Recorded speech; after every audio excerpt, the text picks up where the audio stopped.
بسم اللہ الرحمن الرحیم۔ ناظرین، آج کا چوتھا ویلاگ وصیت، صفحہ 80، سیرت النبی جلد دوم، وصیت ہیڈنگ ہے آج کا چوتھا ویلاگ آپ کی خدمت میں۔ ناظرین، اردو زبان میں سرور عالم صلی اللہ علیہ وسلم کی سیرت پر جامع ترین کتاب سیرت النبی صلی اللہ علیہ وآلہ وسلم، علامہ شبلی نعمانی رحمۃ اللہ، علامہ سید سلیمان ندوی رحمۃ اللہ، جلد دوم۔ بسم اللہ الرحمن الرحیم۔ الحمد للہ رب العالمین والصلاة والسلام علی رسولہ محمد وعلی آلہ واصحابہ اجمعین۔ وصیت چوتھا ویلاگ صفحہ نمبر 80 کے اوپر۔ احکام وراثت کے بعد بھی وصیت کی جاتی رہی، لیکن چونکہ اس سے مستحقین وراثت کی حق تلفی کا اندیشہ تھا، اس لیے وصیت کی تحدید کی ضرورت تھی۔ سنہ 10 ہجری میں حضرت سعد عاد کے والد بیمار ہوئے، حضور اکرم ان کی عیادت کو گئے۔ انہوں نے عرض کیا، میں مر رہا ہوں اور میرے صرف ایک ہی لڑکی ہے، چاہتا ہوں کہ صرف 2/3 مال خیرات کر دوں۔ حضور اکرم نے اجازت نہیں دی۔ انہوں نے کہا تو نصف؟ آپ نے اس کو بھی قبول نہیں کیا۔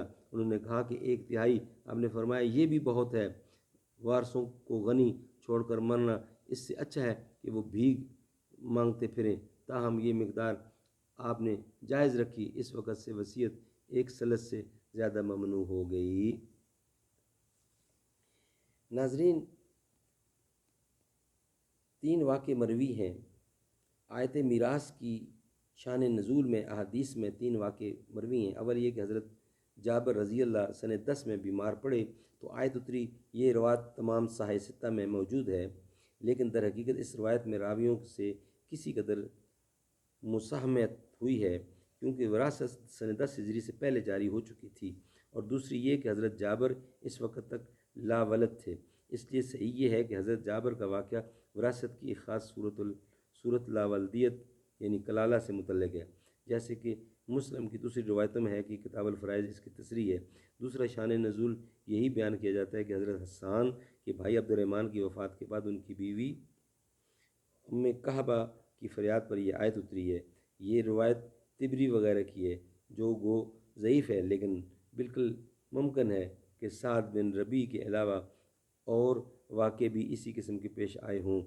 تیسرا شان نزول یہی سعد بن ربیع کا واقعہ ہے، جو ابو داؤد، ترمذی، حاکم المستدرک میں موجود ہے۔ ناظرین، وقف شریعت کا ایک بہت بڑا مسئلہ ہے۔ اسلام نے اس مسئلہ کو جس حد تک صاف کیا، اس کے دوسرے مذاہب کے قوانین میں شائبہ تک موجود نہیں۔ اسی بنا پر شاہ ولی اللہ صاحب نے حجت البالغہ میں دعویٰ کیا ہے کہ اسلام طریقہ وقف کا موجد ہے۔ اس میں وقف کی تاریخ نہایت قدیم ہے۔ حضور اکرم نے ہجرت کے پہلے ہی سال مدینہ میں مسجد نبی کی بنیاد جس زمین پہ رکھی تھی وہ یتیموں کی ملکیت تھی۔ آپ نے قیمتیں دینا چاہیں، لیکن انہوں نے کہا نہیں، ہم خدا کی قسم قیمت نہ لیں گے، ہم اس کی قیمت خدا ہی سے لیں گے۔ یہ اسلام کا پہلا وقف ہے اور نہایت سادہ صورت میں تھا۔ چنانچہ امام بخاری نے اس حدیث کو وقف مشار و مشترکہ جائیداد کا وقف کے ثبوت میں لائے ہیں۔ اس کے بعد سنہ 4 ہجری یا سنہ 5 ہجری میں جب یہ آیت نازل ہوئی، لن تنالوا البر حتی تنفقوا لما تحبون، تم نیکی اس وقت تک نہیں پا سکتے جب تک وہ خدا کی راہ میں نہ دے جو تم کو سب سے زیادہ محبوب ہے۔ تو ابو طلحہ صحابی حضور اکرم کی خدمت میں آیا اور عرض کیا، یا رسول اللہ، بیرہا مجھ کو سب سے زیادہ محبوب ہے، میں اس کو خدا کی راہ میں صدقہ کرتا ہوں اور اس کا ثواب اور اجر خدا سے چاہتا ہوں۔